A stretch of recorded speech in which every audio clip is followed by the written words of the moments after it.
Commission on Presidential Debates have agreed to the ground rules for tonight. I'm here to enforce them on behalf of the millions of Americans who are watching. One note, no one in either campaign or at the commission or anywhere else has been told in advance what topics I'll raise or what questions I'll ask.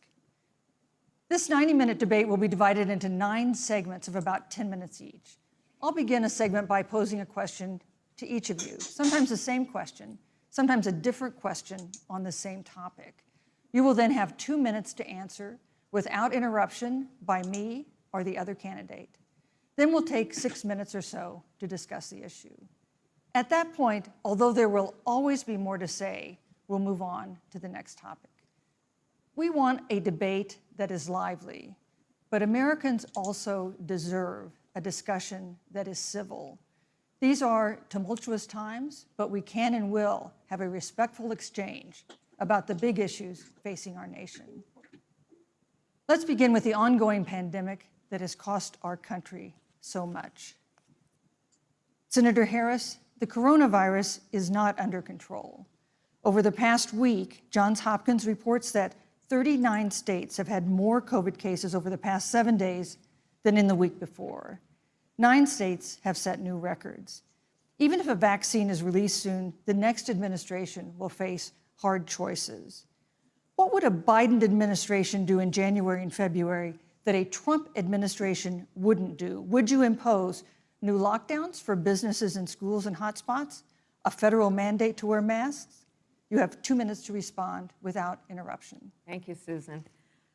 Well, the American people have witnessed what is the greatest failure of any presidential administration in the history of our country. And here are the facts. 210,000 dead people in our country in just the last several months. Over 7 million people who have contracted this disease. 1 in 5 businesses closed. We're looking at frontline workers who have been treated like sacrificial workers. We are looking at over 30 million people who in the last several months had to file for unemployment. And here's the thing. On January 28th, the Vice President and the President were informed about the nature of this pandemic. They were informed that it's lethal in consequence, that it is airborne, that it will affect young people, and that it would be contracted because it is airborne. And they knew what was happening, and they didn't tell you. Can you imagine if you knew on January 28th, as opposed to March 13th, what they knew, what you might have done to prepare? They knew and they covered it up. The president said it was a hoax. They minimized the seriousness of it. The president said, you're on one side of his ledger if you wear a mask, you're on the other side of his ledger if you don't. And in spite of all of that, today they still don't have a plan. They still don't have a plan. Well, Joe Biden does. And our plan is about what we need to do around a national strategy for contact tracing, for testing, for administration of the vaccine, and making sure that it will be free for all. That is the plan that Joe Biden has and that I have, knowing that we have to get a hold of what has been going on, and we need to save our country. And Joe Biden is the best leader to do that, and frankly, this administration has forfeited their right to re-election based on this. Thank you, Senator Harris. Vice President Pence, more than 210,000 Americans have died of COVID-19 since February. The U.S. death toll as a percentage of our population is higher than that of almost every other wealthy nation on earth. For instance, our death rate is 2.5 times that of Canada next door. You head the administration's coronavirus task force. Why is the U.S. death toll as a percentage of our population higher than that of almost every other wealthy country? And you have 2 minutes to respond without interruption. Susan, thank you. And I want to thank the Commission and the University of Utah for hosting this event. And Senator Harris, it's a privilege to be on the stage with you. You know, our nation has gone through a very challenging time this year. But I want the American people to know that from the very first day, President Donald Trump has put the health of America first. before there were more than 5 cases in the United States, all people who had returned from China, President Donald Trump did what no other American president had ever done. And that was he suspended all travel from China, the second largest economy in the world. Now, Senator Joe Biden opposed that decision. He said it was xenophobic and hysterical. But I can tell you, having led the White House Coronavirus Task Force, that that decision alone by President Trump bought us invaluable time to stand up the greatest national mobilization since World War II. And I believe it saved hundreds of thousands of American lives. Because with that time, we were able to reinvent testing. More than 115 million tests have been done to date. We were able to see to the delivery of billions of supplies so our doctors and nurses had the resource and support they needed. And we began, really before the month of February was out, to develop a vaccine and to develop medicines and therapeutics that have been saving lives all along the way.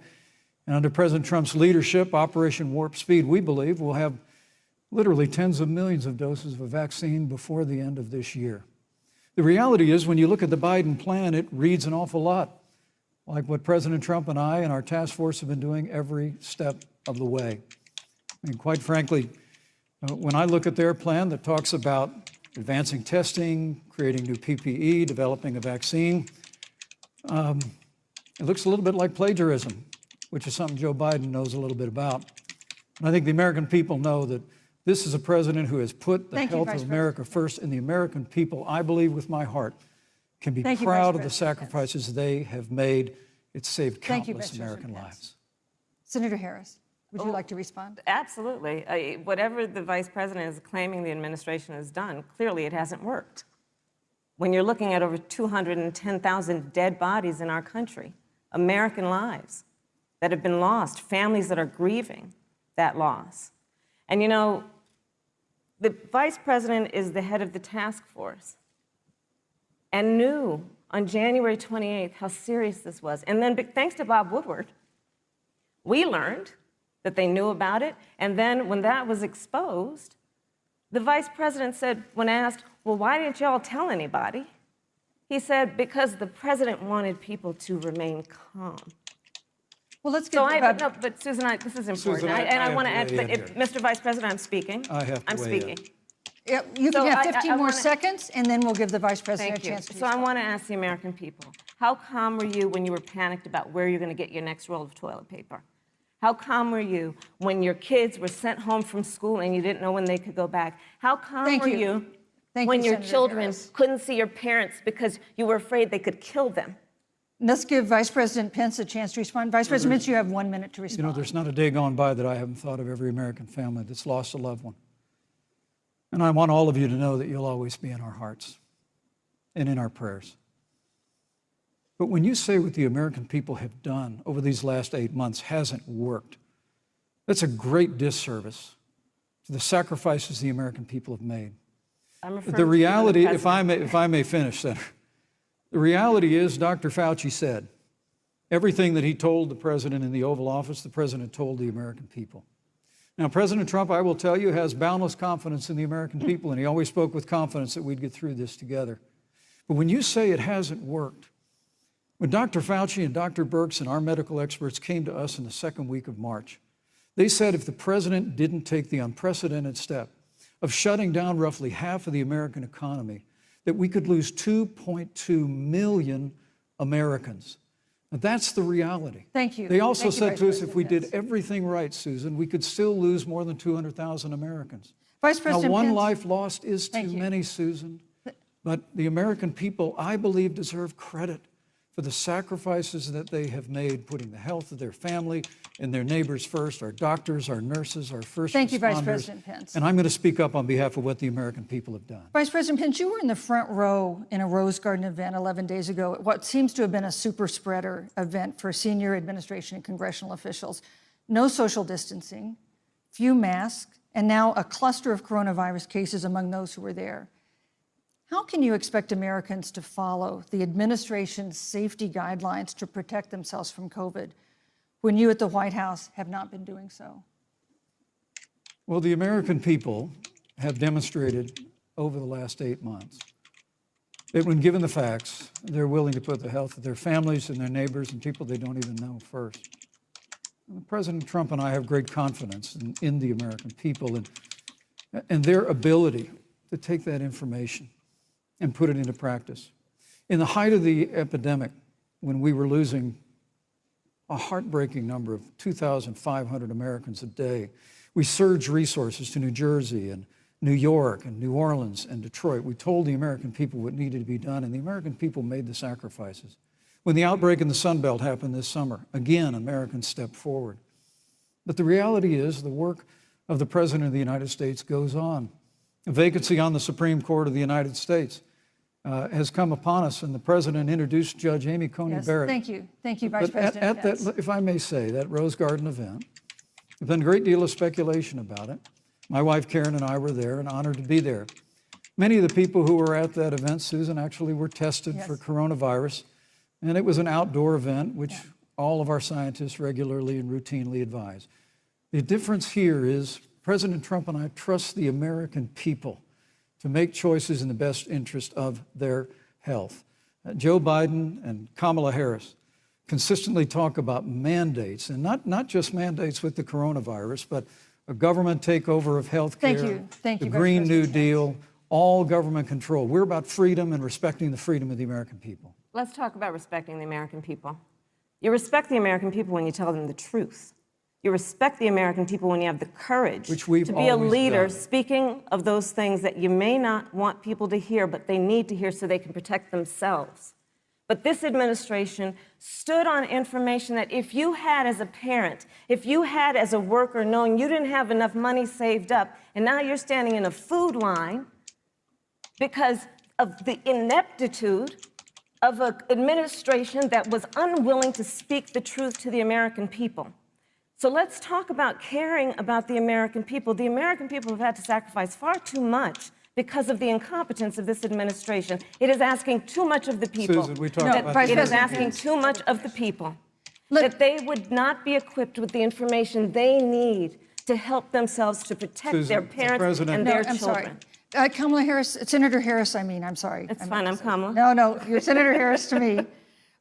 For life to get back to normal, Dr. Anthony Fauci and other experts say that most of the people who can be vaccinated need to be vaccinated. But half of Americans now say they wouldn't take a vaccine if it was released now. If the Trump administration approves a vaccine before or after the election, should Americans take it, and would you take it? If the public health professionals, if Dr. Fauci, if the doctors tell us that we should take it, I'll be the first in line to take it, absolutely. But if Donald Trump tells us that we should take it, I'm not taking it. Vice President Pence, there have been a lot of repercussions from this pandemic. In recent days, the president's diagnosis of COVID-19 has underscored the importance of the job that you hold and that you are seeking. That's our second topic tonight. It's the role of the vice president. One of you will make history on January 20th. You will be the vice president to the oldest president the United States has ever had. Donald Trump will be 74 years old on Inauguration Day. Joe Biden will be 78 years old. That already has raised concerns among some voters, concerns that have been sharpened by President Trump's hospitalization in recent days. Vice President Pence, have you had a conversation or reached an agreement with President Trump about safeguards or procedures when it comes to the issue of presidential disability? And if not, do you think you should? You have 2 minutes without interruption. Well, Susan, thank you, although I would like to go back. I think we need to move on to the issue Well, thank you, but I would like to vice go back presidency. because the reality is that we're going to have a vaccine, Senator, in record time, in unheard of time, in less than a year. We have 5 companies in phase 3 clinical trials, and we're right now producing tens of millions of doses. So the fact that you continue to undermine public confidence in a vaccine, if the vaccine emerges during the Trump administration, I think is unconscionable. And Senator, I just ask you, stop playing politics with people's lives. The reality is that we will have a vaccine, we believe, before the end of this year. And it will have the capacity to save countless American lives. And your continuous undermining of confidence in a vaccine is just, it's just unacceptable. And let me also say, you know, the reality is when you talk about failure in this administration, we actually do know what failure looks like in a pandemic. It was 2009. The swine flu arrived in the United States. Thankfully, it ended up not being as lethal as the coronavirus. But before the end of the year, when Joe Biden was vice president of the United States, not 7.5 million people contracted the swine flu, 60 million Americans contracted the swine flu.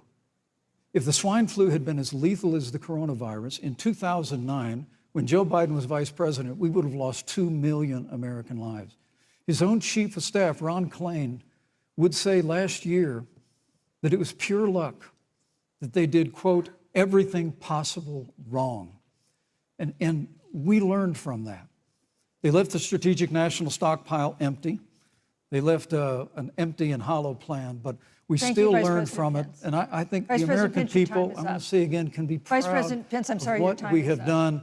And Senator, please stop undermining confidence in a vaccine. Senator Harris, let me ask you the same question that I asked Vice President Pence, which is, have you had a conversation or reached an agreement with Vice President Biden about safeguards or procedures when it comes to the issue of presidential disability? And if not, and if you win the election next month, do you think you should? You have 2 minutes uninterrupted. So let me tell you, first of all, the day I got the call from Joe Biden, it was actually a Zoom call, asking me to serve with him on this ticket was probably one of the most memorable days of my life. I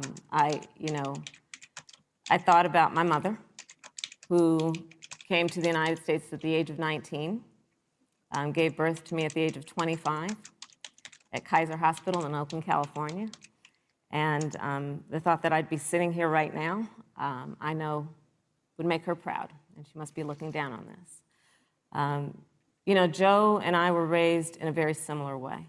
We were raised with values that are about hard work, about the value and the dignity of public service, and about the importance of fighting for the dignity of all people. And I think Joe asked me to serve with him because, you know, I have a career that included being elected the first woman district attorney of San Francisco, where I created models of innovation for law enforcement in terms of reform of the criminal justice system. I was elected the first woman of color and black woman to be elected Attorney General of the state of California, where I ran the second largest Department of Justice in the United States, second only to the United States Department of Justice.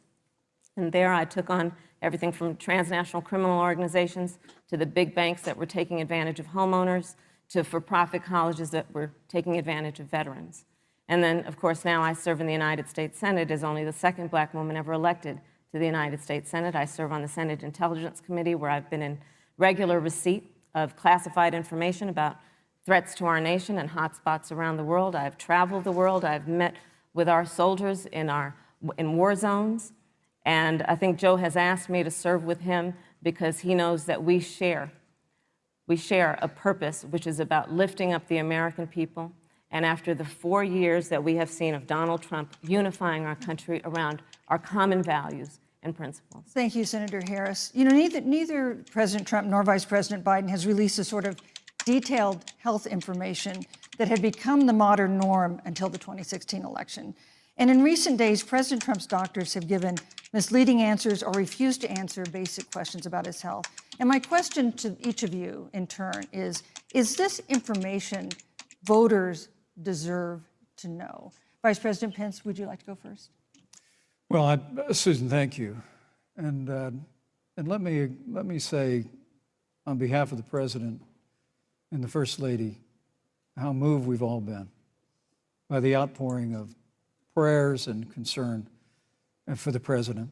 And I do believe it's emblematic of the prayers and the concern that have ushered forth for every American impacted by the coronavirus.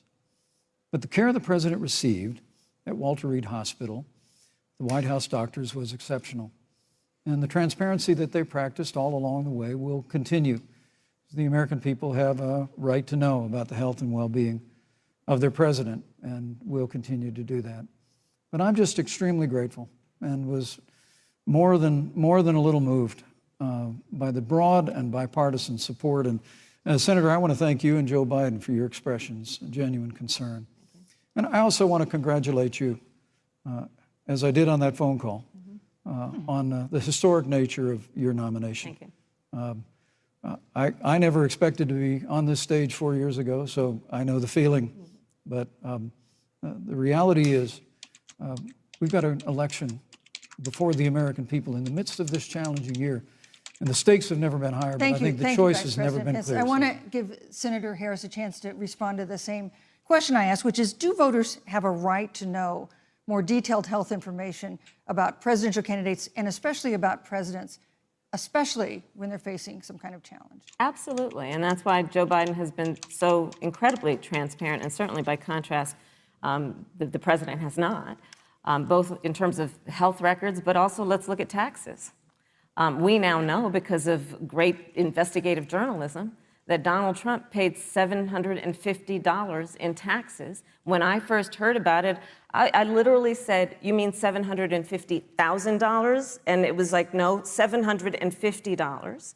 We now know Donald Trump owes and is in debt for $400 million. And just so everyone is clear, when we say in debt, it means you owe money to somebody.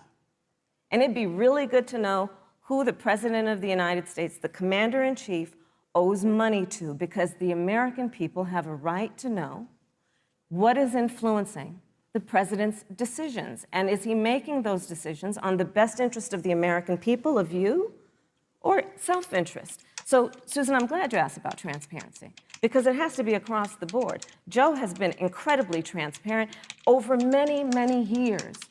The one thing we all know about Joe, he puts it all out there. He is honest, he is forthright. But Donald Trump, on the other hand, has been about covering up everything. Thank you, Senator Harris. I want to give you a chance to respond, Vice President. Well, look, I respect the fact that Joe Biden spent 47 years in public life. I respect your public service as well. Thank you. But the American people have a president who's a businessman, he's a job creator, who's paid tens of millions of dollars in taxes, payroll taxes, property taxes. He's created tens of thousands of American jobs.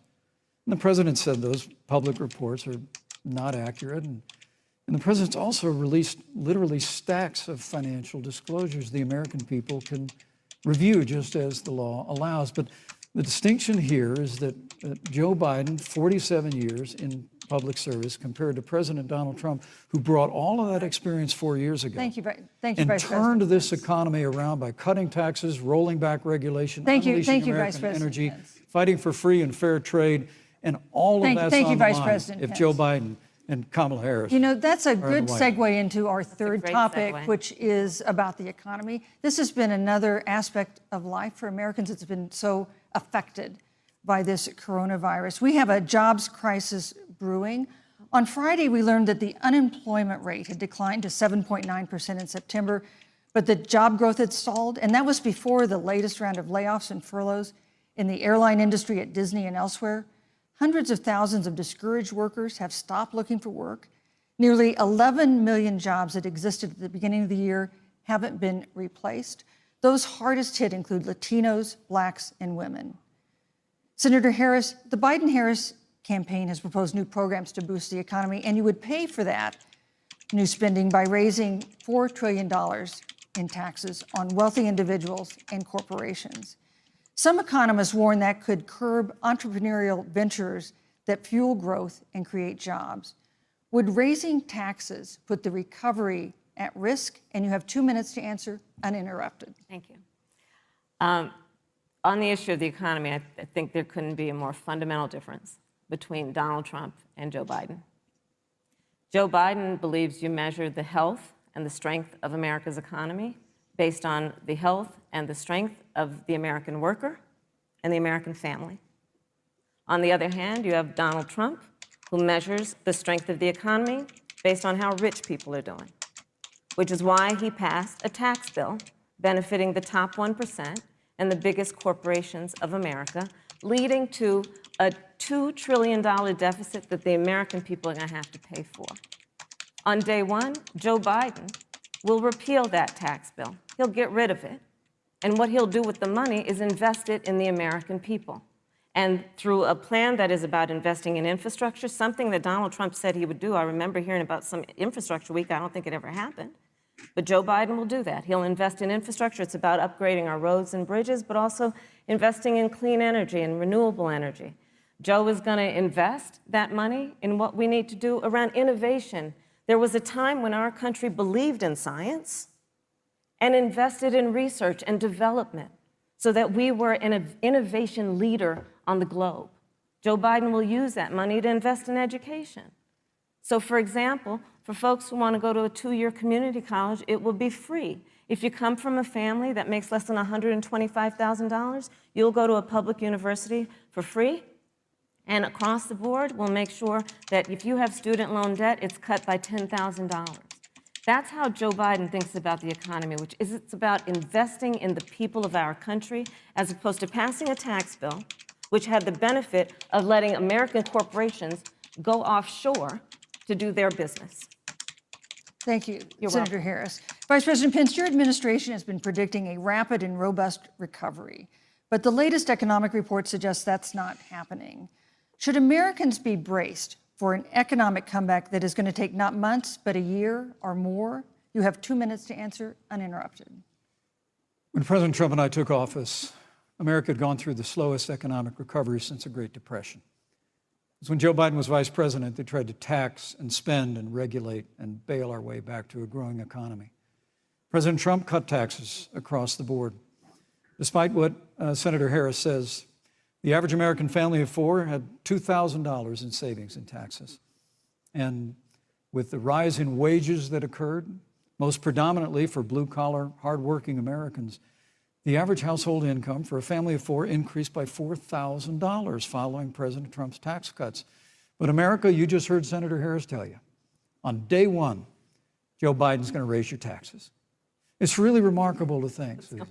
I mean, right after a time where we're going through a pandemic that lost 22 million jobs at the height, we've already added back 11.6 million jobs because we had a president who cut taxes, rolled back regulation, unleashed American energy, fought for free and fair trade, and secured $4 trillion from the Congress of the United States to give direct payments to families, save 50 million jobs through the Paycheck Protection Program.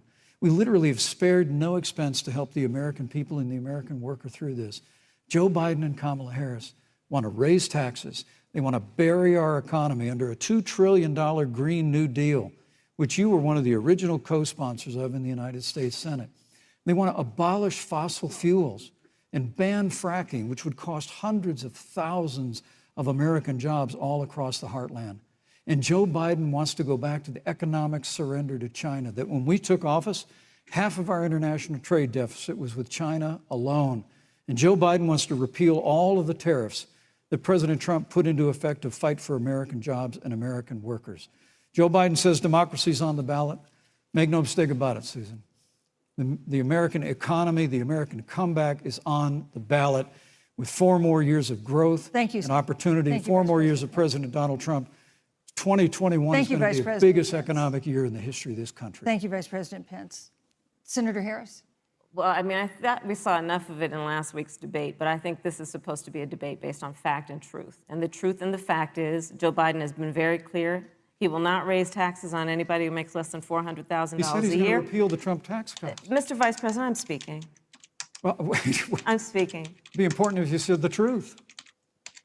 Joe Biden said twice in the debate last week that he's going to repeal the Trump tax cuts. That was tax cuts that gave the average working family $2,000 in a tax break every single year. Senator, that is that's the math. absolutely not true. That Is he only going to repeal part of the Trump tax cuts? If you don't mind letting me finish, we can then have a conversation, okay? Please. Okay. Joe Biden will not raise taxes on anyone who makes less than $400,000 a year. He has been very clear about that. Joe Biden will not end fracking. He has been very clear about that. Joe Biden is the one who, during the Great Recession, was responsible for the Recovery Act that brought America back. And now the Trump-Pence administration wants to take credit when they rode the coattails of Joe Biden's success for the economy that they had at the beginning of their term. Of course, now the economy is a complete disaster.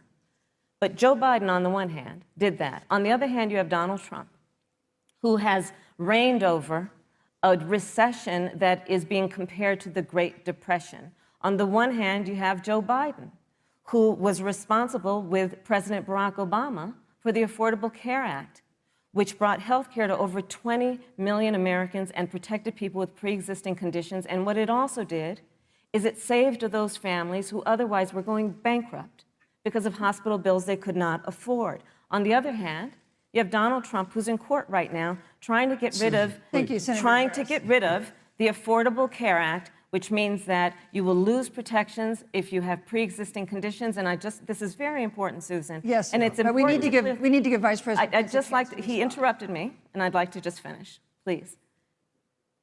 If you have a pre-existing condition, heart disease, diabetes, breast cancer, they're coming for you. If you love someone who has a pre-existing condition, they're coming for you. If you are under the age of 26 on your parents' coverage, they're coming for you. Senator Harris, thank you. You're welcome. Let me give you a chance to respond. Well, I hope we have a chance to talk about health care, because Obamacare was a disaster. The American people remember it well. And President Trump and I have a plan to improve health care and to protect pre-existing conditions for every American. But look, Senator Harris, you're entitled to your own opinion, but you're not entitled to your own facts. You yourself said on multiple occasions when you were running for president that you would ban fracking. Joe Biden looked at a supporter in the eye and pointed and said, I guarantee that we will abolish fossil fuels. They have a $2 trillion version of the Green New Deal, Susan, that your newspaper, USA Today, said really wasn't that very different from the original Green New Deal. More taxes, more regulation, banning fracking, abolishing fossil fuel, crushing American energy, and economic surrender to China is a prescription for economic decline. President Trump and I will keep America growing. The V-shaped recovery that's underway right now will continue with 4 more years of President Donald Trump. Thank you very, very much, Vice President Pence. Once again, you've provided the perfect segue to a new topic, which is climate change. And Vice President Pence, I'd like to pose the first question to you. This year, we've seen record-setting hurricanes in the South. Another one, Hurricane Delta, is now threatening the Gulf. And we have seen record-setting wildfires in the West. Do you believe, as the scientific community has concluded, that man-made climate change has made wildfires bigger, hotter, and more deadly, and have made hurricanes wetter, slower, and more damaging? You have 2 minutes uninterrupted. Thank you, Susan. Well, first, I'm very proud of our record on the environment and on conservation. According to all of the best estimates, our air and land are cleaner than any time ever recorded. Our water is among the cleanest in the world. And just a little while ago, the President signed the Outdoors Act. It's the largest investment in our public lands and public parks in 100 years. So President Trump has made a commitment to conservation and to the environment. Now, with regard to climate change, the climate is changing. But the issue is, what's the cause and what do we do about it? President Trump has made it clear that we're going to continue to listen to the science. Now, Joe Biden and Kamala Harris would put us back in the Paris Climate Accord. They'd impose the Green New Deal, which would crush American energy, would increase the energy costs of American families in their homes, and literally would crush American jobs. And President Trump and I believe that the progress that we have made in a cleaner environment has been happening precisely because we have a strong free market economy. You know, what's remarkable is the United States has reduced CO2 more than the countries that are still in the Paris Climate Accord, but we've done it through innovation, and we've done it through natural gas and fracking, which, Senator, the American people can go look at the record. I know Joe Biden says otherwise now, as you do, but the both of you repeatedly committed to abolishing fossil fuel and banning fracking. And so by creating the kind of American innovation, we're actually steering toward a stronger and better environment. With regard to wildfires, President Trump and I believe that forest management has to be front and center, and even Governor Gavin Newsom from your state has agreed we've got to work on forest management And with regard to hurricanes, the National Oceanic Administration tells us that actually, as difficult as they are, Thank you, Vice President. there are no more hurricanes today than Thank there you. were 100 years ago. Thank you. But many of the climate alarmists President Pence, use I'm sorry, your time hurricanes is up. and wildfires to try and Thank sell you, their Vice bill of President goods of a Pence. Green New Deal. And President Trump and I are going to always put Thank you, American Vice jobs and President American Pence. workers first. Senator Harris, as the Vice President mentioned, you co-sponsored the Green New Deal in Congress. But Vice President Biden said in last week's debate that he does not support the Green New Deal. But if you look at the Biden-Harris campaign website, it describes the Green New Deal as a crucial framework. What exactly would be the stance of a Biden-Harris administration toward the Green New Deal? You have 2 minutes uninterrupted. Sure. So first of all, I will repeat, and the American people know, that Joe Biden will not ban fracking. That is a fact. That is a fact. I will repeat that Joe Biden has been very clear that he thinks about growing jobs, which is why he will not increase taxes for anyone who makes less than $400,000 a year. Joe Biden's economic plan, Moody's, which is a reputable Wall Street firm, has said will create 7 million more jobs than Donald Trump's. And part of those jobs that will be created by Joe Biden are going to be about clean energy and renewable energy. Because you see, Joe understands that the west coast of our country is burning, including my home state of California. Joe sees what is happening on the Gulf states, which are being battered by storms. Joe has seen and talked with the farmers in Iowa, whose entire crops have been destroyed because of floods. And so Joe believes, again, in science. I'll tell you something, Susan. I served, when I first got to the Senate, on the committee that's responsible for the environment. Do you know this administration took the word science off the website and then took the phrase climate change off the website? We have seen a pattern with this administration, which is they don't believe in science. And Joe's plan is about saying we're going to deal with it, but we're also going to create jobs. Donald Trump, when asked about the wildfires in California, and the question was, the science is telling us this, you know what Donald Trump said? Science doesn't know. So let's talk about who is prepared to lead our country over the course of the next 4 years on what is an existential threat to us as human beings. Joe is about saying we're going to invest that in renewable energy. It's going to be about the creation of millions of jobs. We will achieve net zero emissions by 2050, carbon neutral by 2035. Joe has a plan. This has been a lot of talk from the Trump administration, and really it has been to go backward instead of forward. We will also re-enter the climate agreement with pride. Senator Harris just said that climate change is an existential threat. Vice President Pence, do you believe that climate change poses an existential threat? As I said, Susan, the climate is changing. We'll follow the science. But once again, Senator Harris is denying the fact that they're going to raise taxes on every American. Joe Biden said twice in the debate last week that on day one he was going to repeal the Trump tax cuts. Those tax cuts delivered $2,000 in tax relief to the average family of four across America. And with regard to banning fracking, I just recommend that people look at the record. You yourself said repeatedly that you would ban fracking. You were the first Senate co-sponsor of the Green New Deal. And while Joe Biden denied the Green New Deal, Susan, thank you for pointing out, the Green New Deal is on their campaign website. And as USA Today said, it's essentially the same plan as you co-sponsored with AOC when she submitted it in the Senate.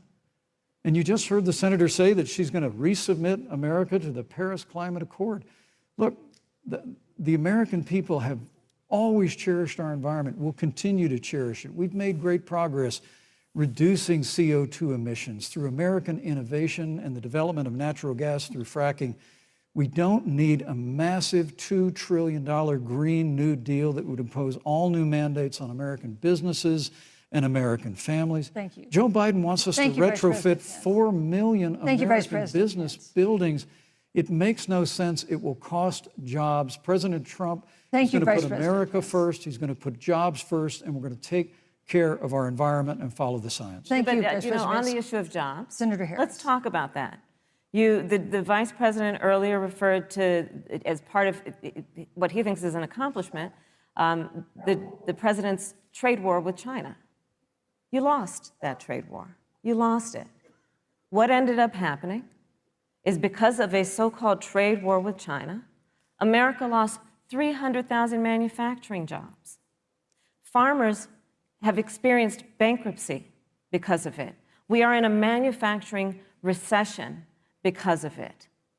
And when we look at where this administration has been, there are estimates that by the end of the term of this administration, they will have lost more jobs than almost any other presidential administration. And the American people know what I'm talking about.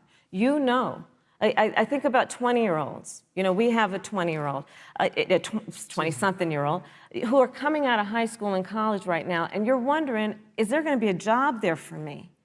We're looking at people who are trying to figure out how they're going to pay rent by the end of the month. Almost half of American renters are worried about whether they're going to be able to pay rent by the end of the month. This is where the economy is in America right now, and it is because of the catastrophe and the failure of leadership of this administration. Thank you, Senator Harris.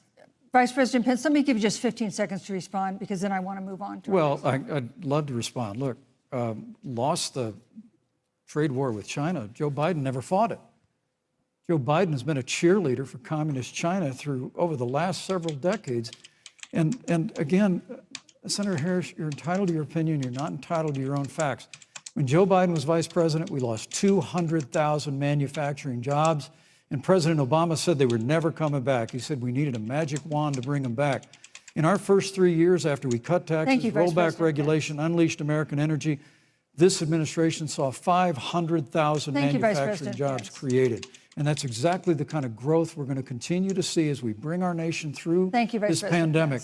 But a Green New Deal, your massive new mandates, your Paris Climate Accord, it's going to kill jobs this time, just like it killed jobs. I just need to respond very briefly, 15 please. seconds, and Thank then you. we'll move Thank on. you. Joe Biden is responsible for saving America's auto industry, and you voted against it. So let's set the record straight. Thank you.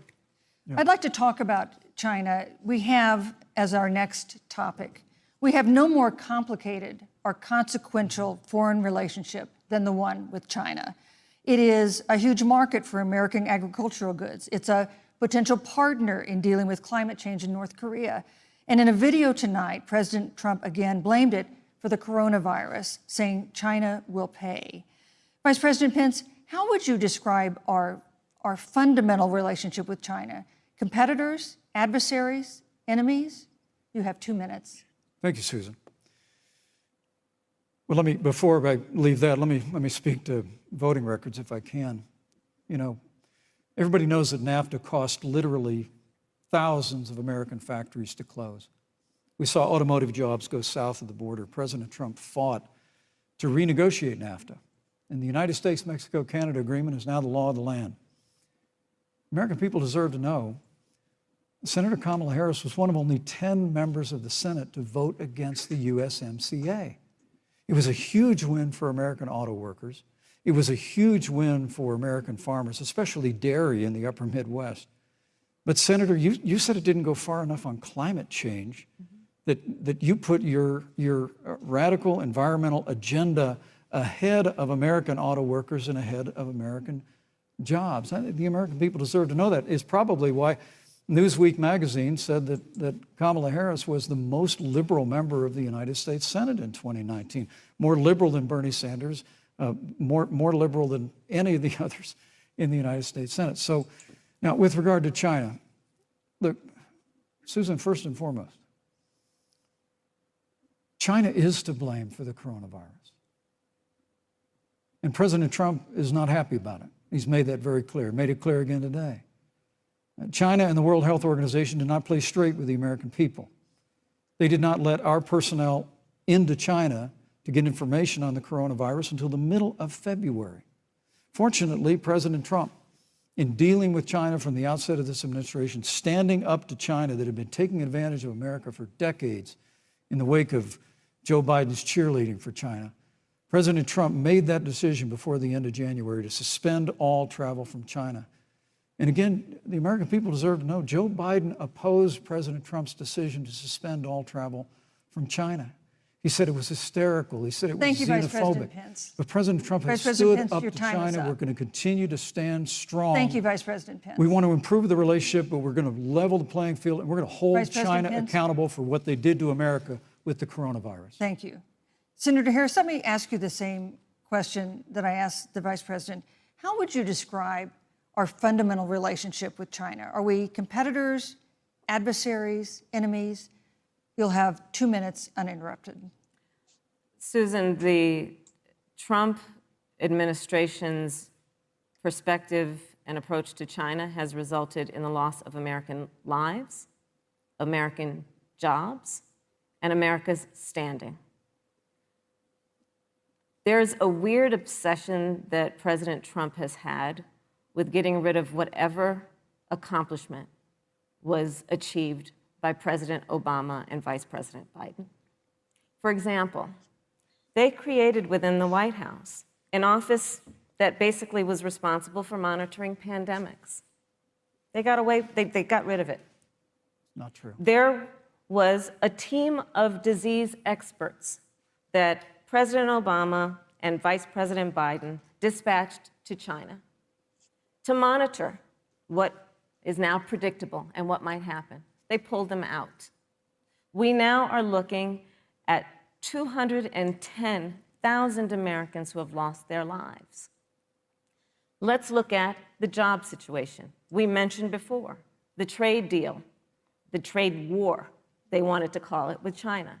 It resulted in the loss of over 300 manufacturing jobs and a manufacturing recession, and the American consumer paying thousands of dollars more for goods because of that failed war that they called it. Then let's talk about standing. Pew, a reputable research firm, has done an analysis that shows that leaders of all of our formerly allied countries have now decided that they hold in greater esteem and respect Xi Jinping, the head of the Chinese Communist Party, than they do Donald Trump, the President of the United States, the Commander-in-Chief of the United States. This is where we are today because of a failure of leadership by this administration.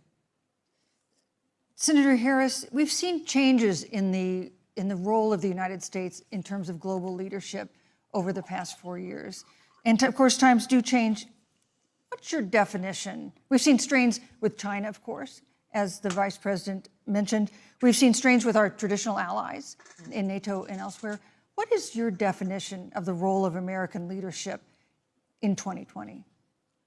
So, you know, I love talking with Joe about a lot of these issues. And, you know, Joe, I think he said it quite well. He says, you know, foreign policy, it might sound complicated, but really it's relationships. So just think about it as relationships.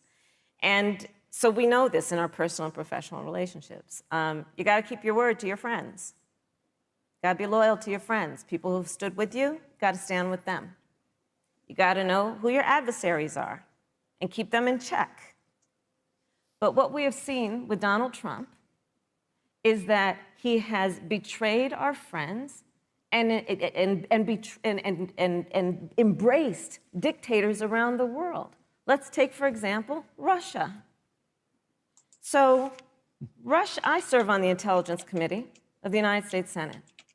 America's intelligence community told us Russia interfered in the election of the President of the United States in 2016 and is playing in 2020. Christopher Wray, the director of the FBI, said the same.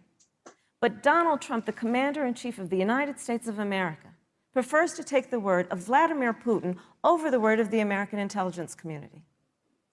You look at our friends at NATO. He has walked away from agreements. You can look at the Iran nuclear deal, which now has put us in a position where we are less safe because they are building up what might end up being a significant nuclear arsenal. We were in that deal, guys. We were in the Iran nuclear deal with friends, with allies around the country. And because of Donald Trump's unilateral approach to foreign policy, coupled with his isolationism, He pulled us out and has made America less safe. So, Susan, it's about relationships.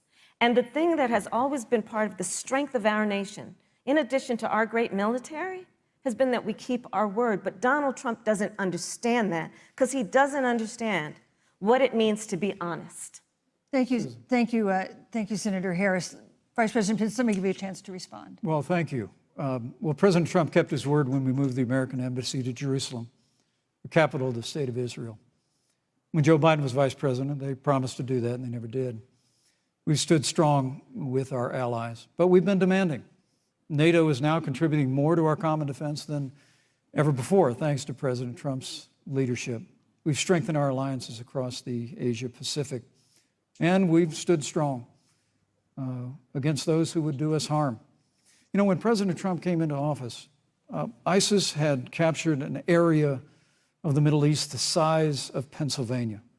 But President Trump unleashed the American military, and our armed forces destroyed the ISIS caliphate and took down their leader, al-Baghdadi, without one American casualty. Al-Baghdadi was responsible for the death of thousands. But notably, America's hearts today are with the family of Kayla Mueller, her parents of which are here with us tonight in Salt Lake City. Today, 2 of the ISIS killers responsible for Kayla Mueller's murder were brought to justice in the United States. Jihadi John was killed on the battlefield along with the other beetle. The reality is that when Joe Biden was vice president, we had an opportunity to save Kayla Mueller. It breaks my heart to reflect on it, but the military came into the Oval Office, presented a plan. They said they knew where Kayla was. Baghdadi had held her for 18 months, abused her mercilessly before they killed her.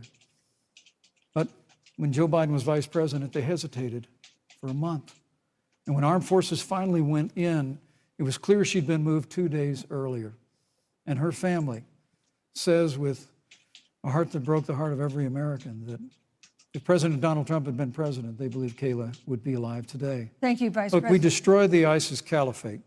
And you talk about re-entering the Iran nuclear deal. I mean, the last administration transferred $1.8 billion to the leading state sponsor Thank you, Vice of President terrorism. Pence. President Donald Trump got us out of the deal. Thank you, Vice President Pence. And when Qasem Soleimani was traveling to Baghdad Thank you, to do Vice President harm Pence. to Americans, President Donald Trump took Thank you, him Vice out. President Pence. And America is safer, our allies are safer, and the American people know President Donald Trump will never Thank you, hesitate Vice President to take Pence. action. I would like to give Senator Harris a chance to respond, but not at such great length, because of course there are other topics we want to talk about. But I would like equal time. Yes. Thank you. Please go ahead.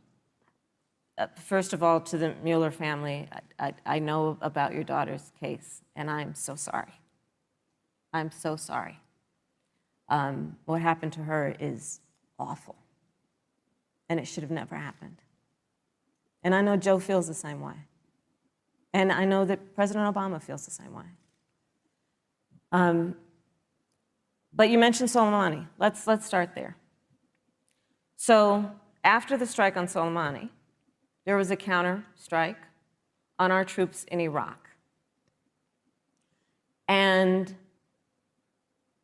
they suffered serious brain injuries. And do you know what Donald Trump dismissed them as? Headaches.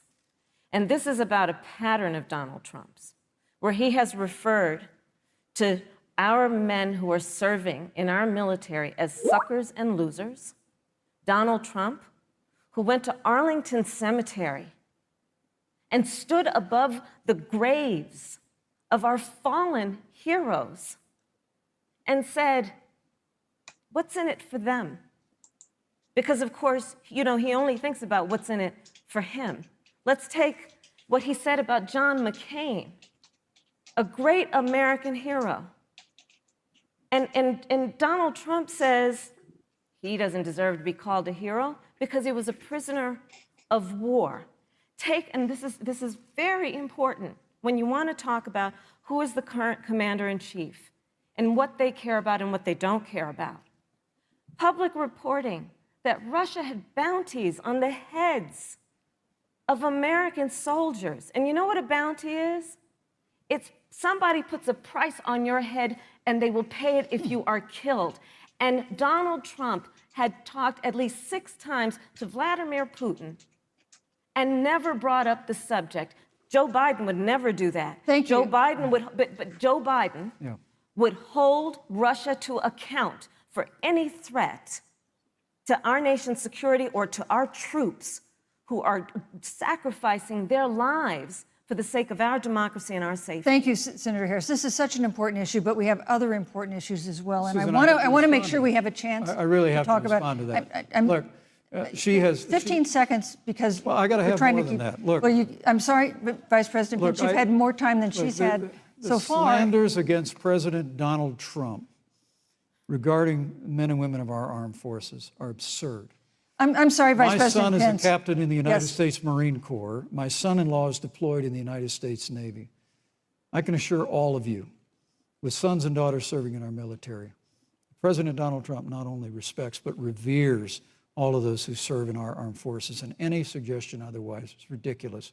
Thank you, Vice President Pence. Vice the American President Pence, people deserve, Susan, Vice the President American Pence, people I deserve to didn't, know. Vice President There's a Pence, I did not, pattern. excuse You me, can't Susan, the I American did not people create deserve the to know rules for tonight. Joe Biden Your and campaigns agreed to the rules for tonight's debate with the Commission on Presidential Debates. I'm here to enforce them, which involves moving from one topic to another, giving roughly equal time to both of you, Go right which is what I'm trying very hard to do. Go right ahead. So I want to go ahead and move to the next topic, which is an important one, as the last topic was, and that is the Supreme Court. On Monday, the Senate Judiciary Committee is scheduled to open hearings on Amy Coney Barrett's nomination to the Supreme Court. Senator Harris, you'll be there as a member of the committee. Yes. Her confirmation would cement the court's conservative majority and make it likely open to more abortion restrictions, even to overturning the landmark Roe v. Wade ruling. Access to abortion would then be up to the states. Vice President Pence, you're the former governor of Indiana. If Roe v. Wade is overturned, what would you want Indiana to do? Would you want your home state to ban all abortions? You have 2 minutes, uninterrupted. Well, thank you for the question, but I'll use a little bit of my time to respond to that very important issue before. The American people deserve to know Qasem Soleimani, the Iranian general, was responsible for the death of hundreds of American service members. When the opportunity came, we saw him headed to Baghdad to kill more Americans. President Trump didn't hesitate, and Qasem Soleimani is gone. But you deserve to know that Joe Biden and Kamala Harris actually criticized the decision to take out Qasem Soleimani. It's really inexplicable, but with regard to Joe Biden, it's explainable. Because history records that Joe Biden actually opposed the raid against Osama bin Laden. It's absolutely essential that we have a commander-in-chief who will not hesitate to act to protect American lives and to protect American service members, and that's what you have in President Donald Trump. Now, with regard to the Supreme Court of the United States, let me say President Trump and I could not be more enthusiastic about the opportunity to see Judge Amy Coney Barrett become Justice Amy Coney Barrett. Now, she's a brilliant woman, and she will bring a lifetime of experience and a sizable American family to the Supreme Court of the United States. And our hope is, in the hearing next week, unlike Justice Kavanaugh received with treatment from you and others, we hope she gets a fair hearing. And we particularly hope that we don't see the kind of attacks on her Christian faith that we saw before. I mean, the Democrat chairman of the Judiciary Committee before, when Judge Barrett was being confirmed for the Court of Appeals, expressed concern that the dogma of her faith lived loudly in her. Dick Durbin of Illinois said that it was a concern. Senator, I know one of our judicial nominees you actually attacked because they were a member of the Catholic Knights of Columbus, just because the Knights of Columbus holds pro-life views and pro-marriage views. Thank you, Vice President Pence. So Your my time hope is is up. that when the hearing takes place, Thank you, Vice President Pence. that Judge Amy Coney Barrett will be respected, Thank you, treated Vice President respectfully, Pence. voted and confirmed Thank to the you. Supreme Court of the United States. Senator Harris, you're the senator from and former Attorney General of California. So let me ask you a parallel question to the one I posed to the Vice President. If Roe v. Wade is overturned, what would you want California to do? Would you want your home state to enact no restrictions on access to abortion? And you have 2 minutes uninterrupted. Thank you, Susan. First of all, Joe Biden and I are both people of faith, and it's insulting to suggest that we would knock anyone for their faith. And in fact, Joe, if elected, will be only the second practicing Catholic as President of the United States. On the issue of this nomination, Joe and I are very clear, as are the majority of the American people. We are 27 days before the decision about who will be the next president of the United States. And, you know, before, when this conversation has come up, you know, it's been about election year or election time. We're literally in an election. Over 4 million people have voted. People are in the process of voting right now. And so Joe has been very clear, as the American people are. Let the American people fill that seat in the White House, and then we'll fill that seat on the United States Supreme Court. And to your point, Susan, the issues before us couldn't be more serious. There's the issue of choice, and I will always fight for a woman's right to make a decision about her own body. It should be her decision and not that of Donald Trump and the Vice President, Michael Pence. But let's also look at what else is before the court. It's the Affordable Care Act. Like, literally in the midst of a public health pandemic, when over 210,000 people have died and 7 million people probably have what will be in the future considered a pre-existing condition because you contracted the virus. Donald Trump is in court right now trying to get rid of the Affordable Care Act. And I said it before, and it bears repeating. This means that there will be no more protections, if they win, for people with pre-existing conditions. This means that over 20 million people will lose your coverage.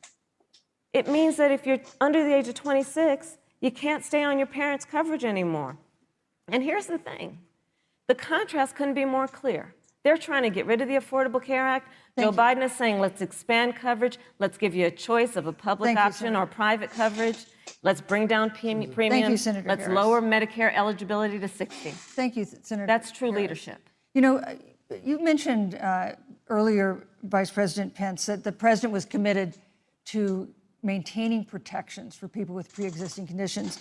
But you do have this court case that you are supporting, your administration supporting, that would strike down the Affordable Care Act. The president says, President Trump says that he's going to protect people with pre-existing conditions, but he has not explained how he would do that. And that was one of the toughest nuts to crack when they were passing the Affordable Care Act. So tell us specifically, how would your administration protect Americans with pre-existing conditions to have access to affordable insurance if the Affordable Care Act is struck down? Well, thank you, Susan. But let me just say, addressing your very first question, I couldn't be more proud to serve as vice president to a president who stands without apology for the sanctity of human life. I'm pro-life. I don't apologize for it. And this is another one of those cases where there's such a dramatic contrast. Joe Biden and Kamala Harris support taxpayer funding of abortion all the way up to the moment of birth. Late-term abortion. They want to increase funding to Planned Parenthood of America. Now, for our part, I would never presume how Judge Amy Coney Barrett would rule on the Supreme Court of the United States, but we'll continue to stand strong for the right to life. When you speak about the Supreme Court, though, I think the American people really deserve an answer, Senator Harris. Are you and Joe Biden going to pack the court if Judge Amy Coney Barrett is confirmed? I mean, there have been 29 vacancies on the Supreme Court during presidential election years, from George Washington to Barack Obama. Presidents have nominated in all 29 cases. But your party is actually openly advocating adding seats to the Supreme Court, which has had 9 seats for 150 years, if you don't get your way. This is a classic case of if you can't win by the rules, you're going to change the rules. Now, you've refused to answer the question. Joe Biden has refused to answer the question. So I think the American people would really like to know, if Judge Amy Coney Barrett is confirmed to the Supreme Court of the United States, are you and Joe Biden, if somehow you win this election, going to pack the Supreme Court to get your way? I'm so glad we went through a little history lesson. Let's do that a little more. In 1864... Well, I'd like you to answer the question. No, Mr. Vice President, I'm speaking. I'm speaking. Okay. In 1864, one of the, I think, political heroes, certainly of the president, I assume of you also, Mr. Vice President, is Abraham Lincoln. Mm-hmm. Abraham Lincoln was up for re-election. And it was 27 days before the election. And a seat became open on the United States Supreme Court. Abraham Lincoln's party was in charge not only of the White House, but the Senate. But Honest Abe said it's not the right thing to do. The American people deserve to make the decision about who will be the next president of the United States. And then that person can select who will serve for a lifetime on the highest court of our land. And so Joe and I are very clear. The American people are voting right now, and it should be their decision about who will serve on this most important body for a lifetime. Thank you, And Senator the Harris. people, Susan, are voting right now. They'd like to know if you and Joe Biden are going to pack the Supreme Court if you don't get your way in this nomination. Let's talk about packing. You once Come again on. gave a non-answer. Joe Biden gave a non-answer. Trying to answer you The now. American people deserve a straight answer. And if you haven't figured it out yet, the straight answer is they are going to pack the Supreme Court if they somehow win this election. Men and Mr. women, Vice President, I got to I tell you, think people across this country, if you cherish our Supreme Court, if you cherish the separation of powers, you need to reject the Biden-Harris ticket. Come November the 3rd, re-elect President Donald Trump, and we'll stand by that separation of powers in a 9-seat Supreme Court. Yeah, let's talk about packing the court then. Let's talk about the Please. fact. Yeah, I'm about to. So the Trump-Pence administration has been, because I sit on the Senate Judiciary Committee, Susan, as you mentioned, and I've witnessed the appointments for lifetime appointments to the federal courts, district courts, courts of appeal.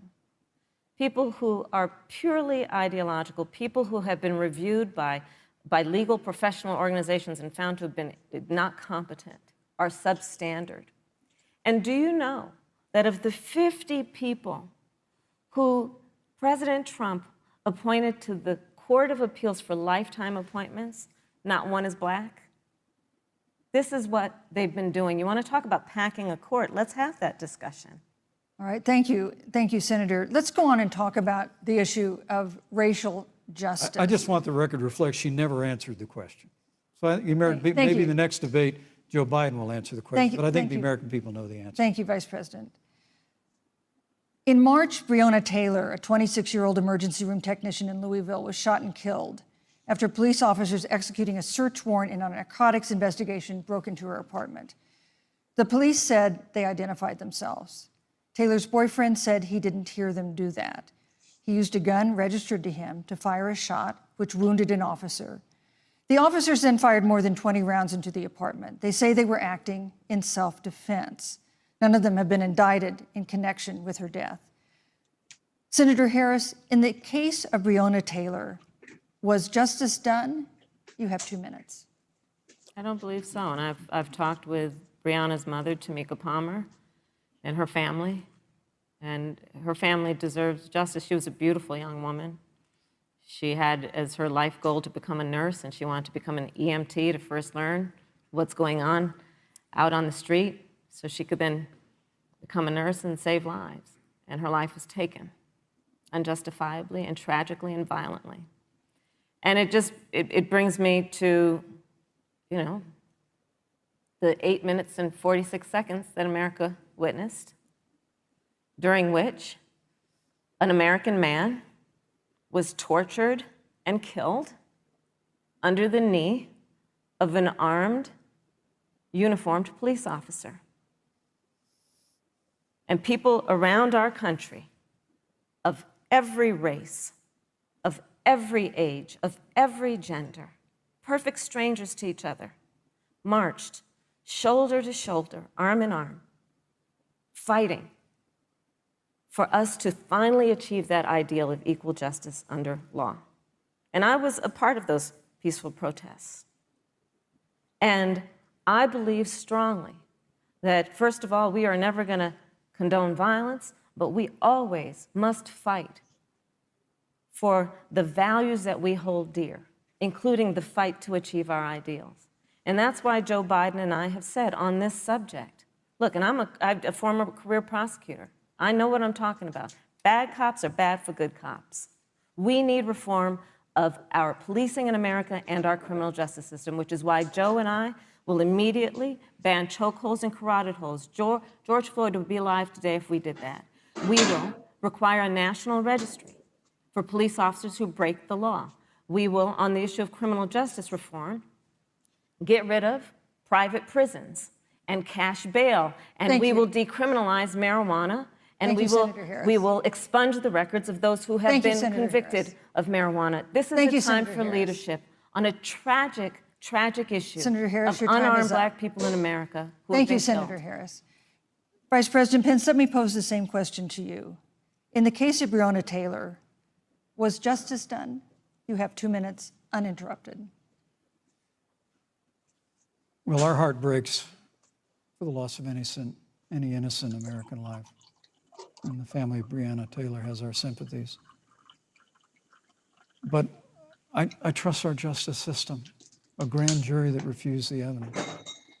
And it really is remarkable that as a former prosecutor, you would assume that an impaneled grand jury looking at all the evidence got it wrong. But you're entitled to your opinion, Senator. I think, look, and with regard to George Floyd, there's no excuse for what happened to George Floyd. And justice will be served. But there's also no excuse for the rioting and looting that followed. I mean, it really is astonishing. Flora Westbrook is with us here tonight in Salt Lake City. Just a few weeks ago, I stood at what used to be her salon. Was burned to the ground by rioters and looters. And Flora is still trying to put her life back together. And I must tell you, this presumption that you hear consistently from Joe Biden and Kamala Harris, that America is systemically racist. And that, as Joe Biden said, that he believes that law enforcement has an implicit bias against minorities, is a great insult to the men and women who serve in law enforcement. And I want everyone to know who puts on the uniform of law enforcement every day that President Trump and I stand with you. And it is remarkable that when Senator Tim Scott tried to pass a police reform bill, brought together a group of Republicans and Democrats, Senator Harris, you got up and walked out of the room. And then you filibustered Senator Tim Scott's bill on the Senate floor that would have provided new accountability, new resources. Look, we don't have to choose between supporting law enforcement, improving public safety, and supporting our African American Thank you, Vice neighbors and President. all of our minorities. Under President Trump's leadership, Thank you, we'll Vice President always Pence. stand with law enforcement, and we'll do what we've done Vice from President day Pence, one, and thank that is you. Your time improve is the up. lives of African Americans. Thank you, Vice Record President unemployment, record Vice investments in President Pence, your time education, is and we'll up. fight for school choice for all of our minorities. Thank you, Vice I'd President. like to respond. Senator Harris. I will not sit here and be lectured by the Vice President on what it means to enforce the laws of our country. I am the only one on this stage who has personally prosecuted everything from child sexual assault to homicide. I'm the only one on this stage who has prosecuted the big banks for taking advantage of America's homeowners. I'm the only one on this stage who prosecuted for-profit colleges for taking advantage of our veterans. And the reality of this is that we are talking about an election in 27 days, where last week the President of the United States took a debate stage in front of 70 million Americans and refused to condemn white supremacists. Not, And not true. it wasn't like he didn't have a chance. He didn't do it, and then he doubled down. And then he said, when pressed, stand back, stand by. And this is a part of a pattern of Donald Trump's. He called Mexicans rapists and criminals. He instituted as his first act a Muslim ban. He, on the issue of Charlottesville, where people were peacefully protesting the need for racial justice, where a young woman was killed. And on the other side, there were neo-Nazis carrying tiki torches, shouting racial epithets, anti-Semitic slurs. And Donald Trump, when asked about it, said there were fine people on both sides. This is who we have as the President of the United States. And America, you deserve better Joe Biden will be a president who brings our country together Senator Harris, and recognizes the beauty in our diversity and the fact that we Senator all Harris, have thank so you. much more in common than what separates us. Vice President Pence, let me give you a minute to respond. Thank you, Susan. I appreciate that very much. You know, I think this is one of the things that makes people dislike the media so much in this country, Susan, is that you selectively edit, just like Senator Harris did, comments that President Trump and I and others on our side of the aisle make. I mean, Senator Harris conveniently omitted, after the president made comments about people on either side of the debate over monuments, he condemned the KKK, neo-Nazis, and white supremacists, and has done so repeatedly. You're concerned that he doesn't condemn neo-Nazis. President Trump has Jewish grandchildren. His daughter and son-in-law are Jewish. This is a president who respects and cherishes all of the American people. But you talk about having personally prosecuted. I'm glad you brought up your record, Senator. Thank you. I really need to make this point. When you were DA in San Francisco, when you left office, African Americans were 19 times more likely to be prosecuted for minor drug offenses than whites and Hispanics. When you were Attorney General of California, you increased the disproportionate incarceration of blacks in California. You did nothing on criminal justice reform in California. You didn't lift a finger to pass the First Step Act on Capitol Hill. I mean, the reality is your record speaks for itself. President Trump and I have fought for criminal justice reform. Thank you, Vice President We fought Pence. for educational choice and opportunities for African Americans, all of our members. Thank you, sir. And we'll do it for 4 more Thank years. you. You know, there is no more important issue than the final issue that we're going to talk about tonight, and that is the issue of the election itself. Susan, he attacked my record. I would like an opportunity to respond. Let me give you 30 seconds because we're running out of time. I appreciate that. First of all, having served as the Attorney General of the state of California, the work that I did is a model of what our nation needs to do, and we will be able to do under a Joe Biden presidency. Our agenda includes what this administration has failed to do. It will be about not only instituting a ban on chokeholds and carotid holes. Thank you. Not only. Thank you, Senator I Harris. would like to go through. These are points that you made earlier in the hour, and I want to talk about the election itself before we have to. But I want to talk about the connection between what Joe and I will do and my record, which includes I was the first statewide officer to institute a requirement that my agents would wear body cameras and keep them on full time. We were the first to initiate a requirement that there would be a training for law enforcement on implicit bias because, yes, Joe Biden and I recognize that implicit bias does exist, Mr. Vice President, contrary to what you may believe. We did the work of instituting reforms that were about investing in reentry. This is the work that we have done and the work we will do going forward. And again, I will not be lectured by the Vice President on our record of what we have done in terms of law enforcement and keeping our communities safe and a commitment to reforming the criminal justice system of America. Thank you, Senator Harris. And I'd like to pose I'd like you to respond first to the question on our final topic, the election itself. President Trump has several times refused to commit himself to a peaceful transfer of power after the election. If your ticket wins and President Trump refuses to accept a peaceful transfer of power, what steps would you and Vice President Biden then take? What would happen next? You have 2 minutes.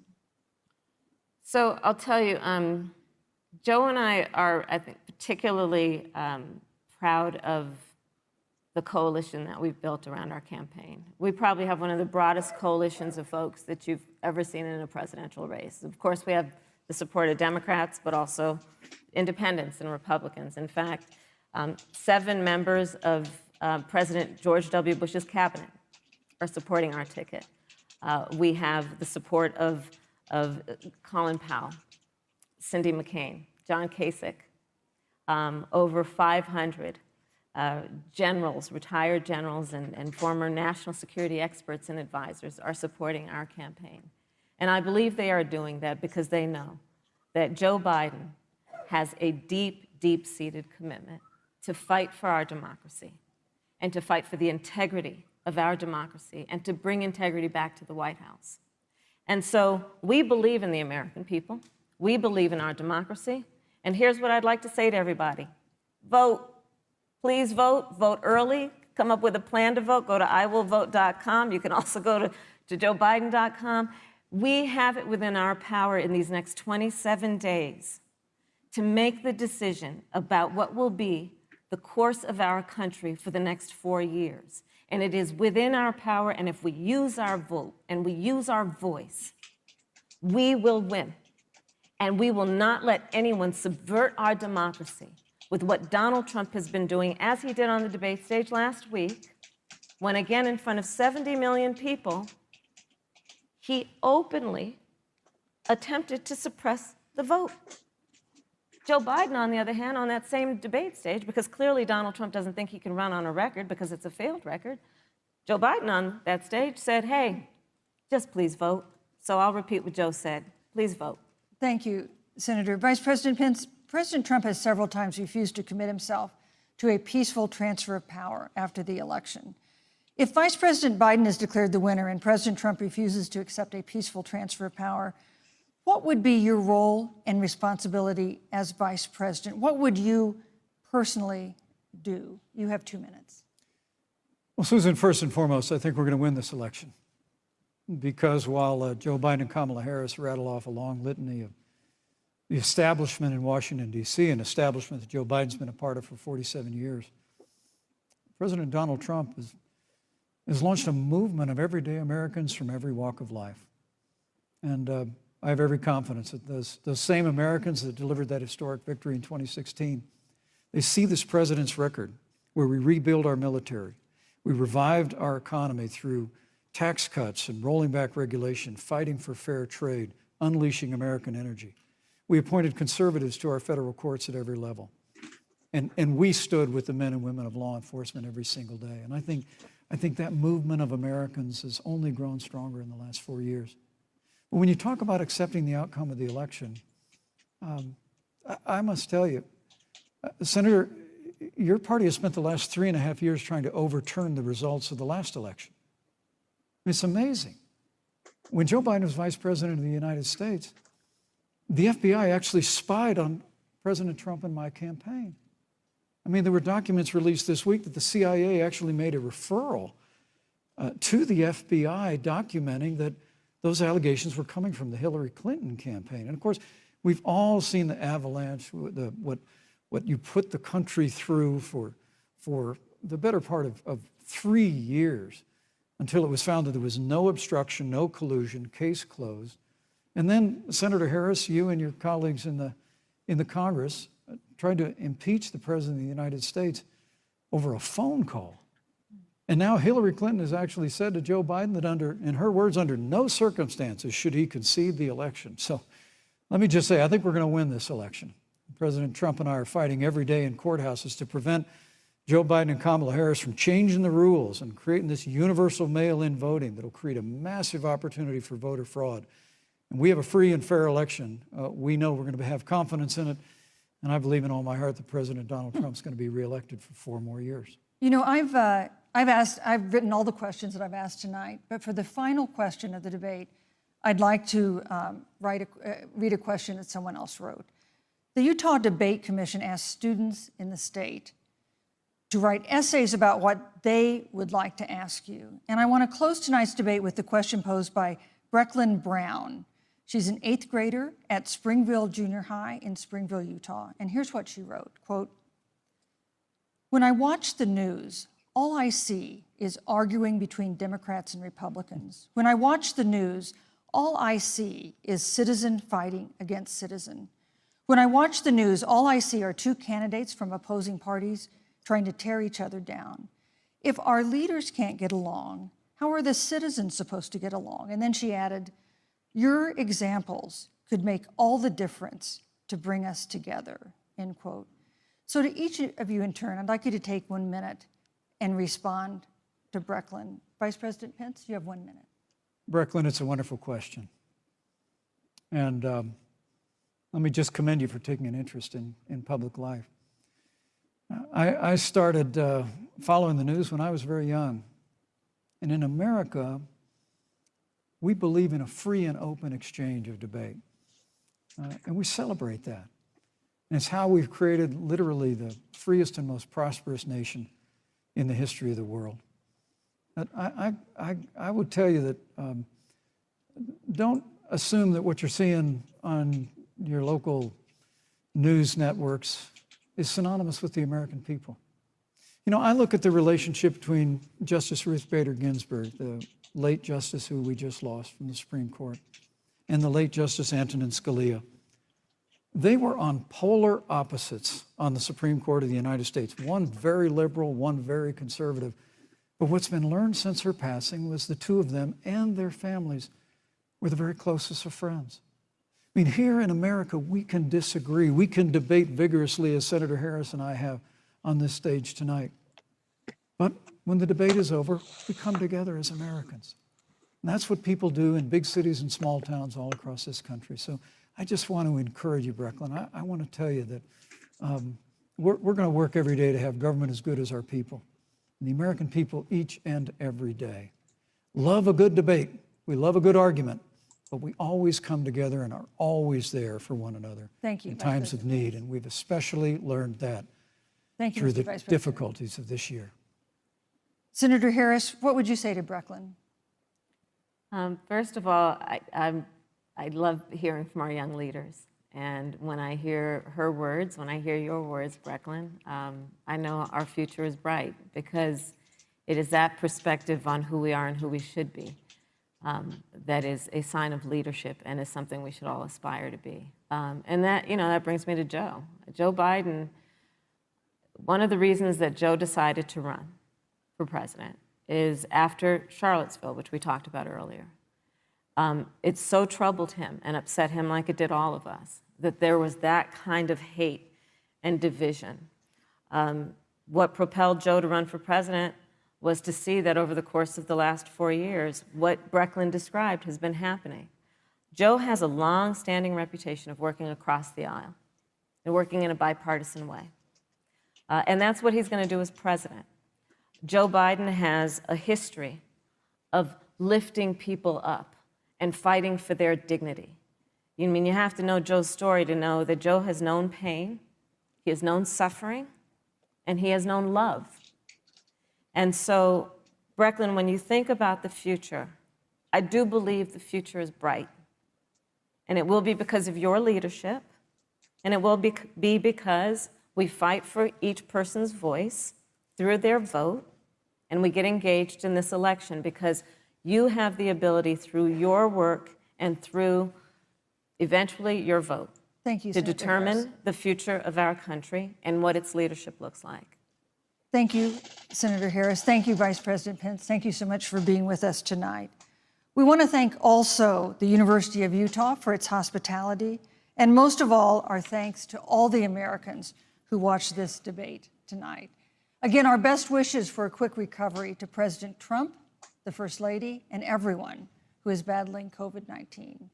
The second presidential debate is next week on October 15th, a town hall-style debate in Miami. We hope you'll join us then. Good evening.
All right, there you have it, the only vice presidential debate. And I have to tell you that I think it's a no-brainer that really Mr. Nice Guy, Pence, Mike Pence, stole it, completely rode all over her with his niceness.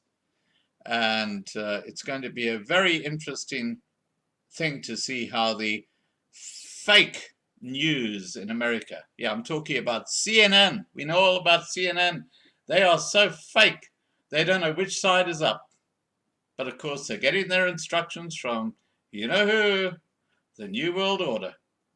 Anyway, I'm going to turn off this live stream now. Charlotte, thank you so much for being here. You're now a moderator in the Loving Life channel. I hope I can count on you on 3 o'clock in the morning live streams in South Africa. Our main audience is South African. We cover what's going on in South Africa, and it's not good. If you're anywhere else in the world and you want to know the genocide that's happening in South Africa, this is a channel you need to subscribe to. There are actually 2 channels. There's a Loving Life channel, which we're on at the moment, and there's a Loving Life 2020 channel, which you'll see linked from the homepage right at the top in the big image. And subscribe to both. When you see what's going on in South Africa, it will blow you out of the water.